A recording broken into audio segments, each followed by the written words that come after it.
Hey everybody, and thanks for watching Woodcrest Bonsai.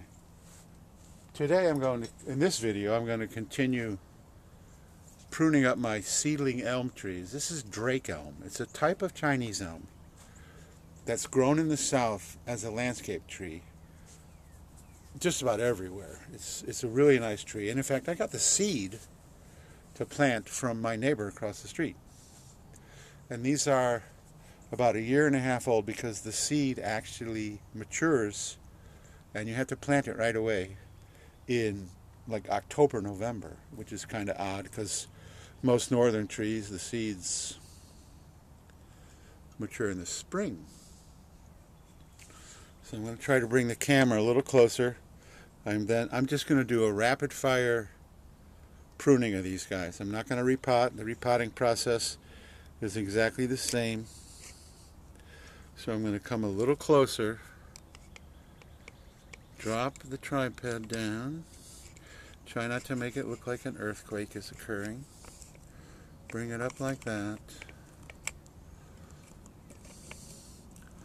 and then just feature each of these 5 trees just a few minutes, because I know what I want out of these trees, and the pruning process is going to be like a quickie.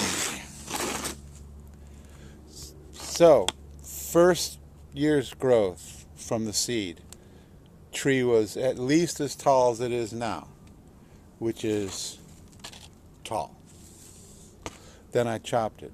Then all this new growth came.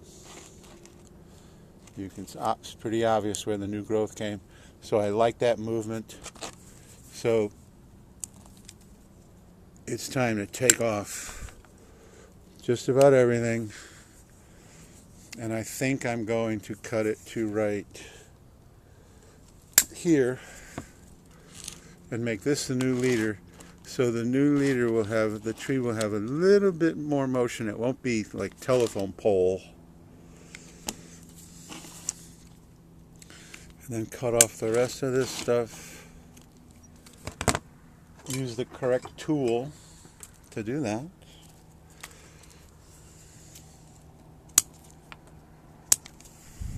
Sacrifice branch, first branch, and then I'm going to take it to there too. Boom. So they're a nice tree with some nice movement. I'm also going to cut those guys back. And there's number 1. And in fact, I'm going to take this guy even further back. And that's how much I cut off. Virtually the entire apex.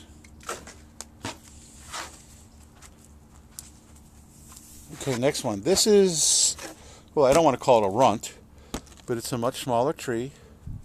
It's not as healthy, that's for sure. But it has very nice movement. And it's going to get the same treatment. It's still alive. If you notice, it's a little wonky with the roots, which is why it's not healthy, because healthy roots mean a healthy tree. And I'm going to do the same thing with this one. Cut off virtually everything.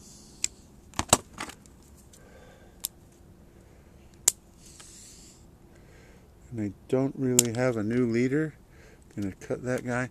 So, we've got movement, movement, movement, and then I'm going to cut, hopefully to a bud right there. You can barely see it. So that the new growth comes this way. And there is number 2. And even though it's a little wonky in the pot with the roots, I will still repot it. So here's another one. Now this has numerous different choices. It's got 1, 2, 3, 4 different leaders that all grew from the chop very, very close to the same thickness.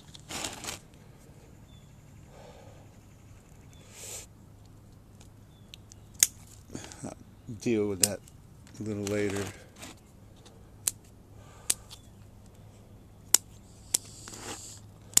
However, typically, if my tree is moving this way, well, there's 2 different choices, okay? Actually, I could take any one of these 4, and it would be a decent tree, okay? if I wanted it to be a slanting style, I'd take this one or this one and bring the line up this way as a slanting style. But I'm more of a kind of an informal upright when it comes to elms. Informal upright kind of guy. So the informal upright is up like this and then pull back the other way. So take this guy off. Try to clean up the scar a little bit. And then take this guy off. Shorten this one tremendously. Like that. And then come up into here and try to find a bud that's going to bring it back this way. And I'm probably going to go to right there. And that will be the new apex. Okay. Do not fret. I had a person who watches my channel a lot, you know, and she really likes some of the stuff I do, but she does not like this. She's like, I could never do that. And I wrote back to her, well, after 40 years, you know, I understand that this is going to grow back. By June, it'll be 3 feet high again.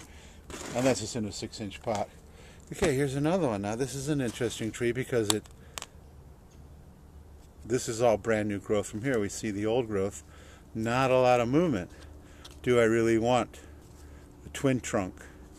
No, I don't. So do I save this one, which has the chop, and this is actually more like a sucker, or do I go to there? Do I go to there? Or do I save this, and this is very straight, although we have some movement up in here. So what do? Does it matter because I have so many? No, it does not matter.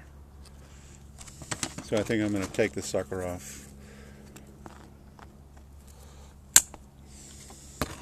And because now it's so straight, it will be a taller tree because now we have space here. If we do thirds, a lot of these other guys, the first main branch was lower. And then I'm going to take this whole top off.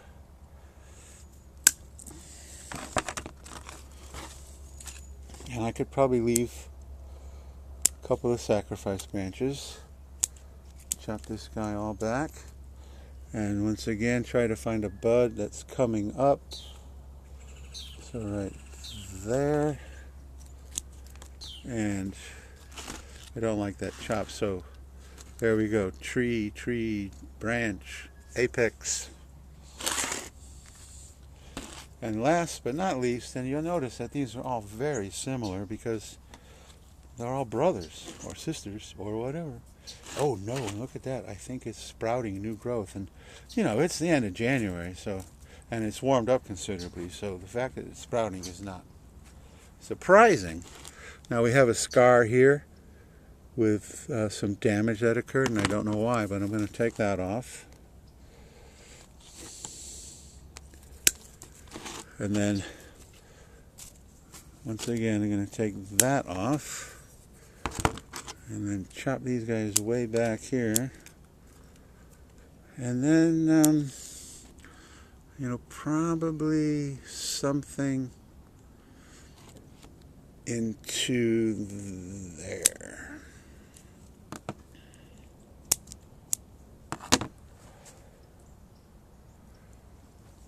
So this is the process. Process? I sound like Elmo Fudd. This is the process that I do to grow.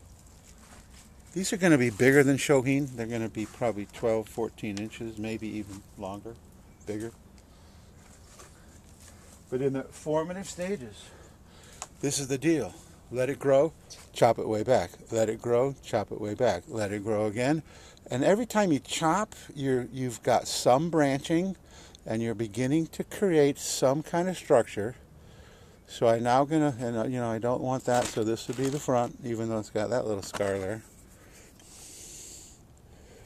And this branch is coming from the inside of the curve, so I'm just gonna take it out completely. So you're always looking to the future, even on a finished tree, even with the guava I did this morning. You're always looking to the future. Bonsai is never done. And this, I think there's a song, "This is how you do it." It's how I do it. So if you like this video, please give me a thumbs up. I'm going to root prune them off camera because I'll leave a link at the end of this video to the two that are in bonsai training pots, plastic bonsai pots that I did root prune, and you can just see the root pruning process. It's basically the same for any tree, regardless of whether it's an elm or a ficus or a guava or a pomegranate or whatever. Don't know why I said pomegranate, because I've never had a pomegranate. They don't grow here. So that's it. So thank you so much for watching. If you like this video, please give me a thumbs up.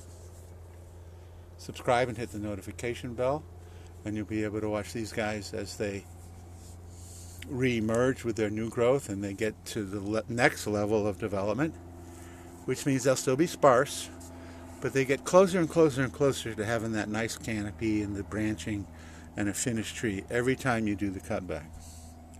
So thank you so much for watching, and I will see you in the next video.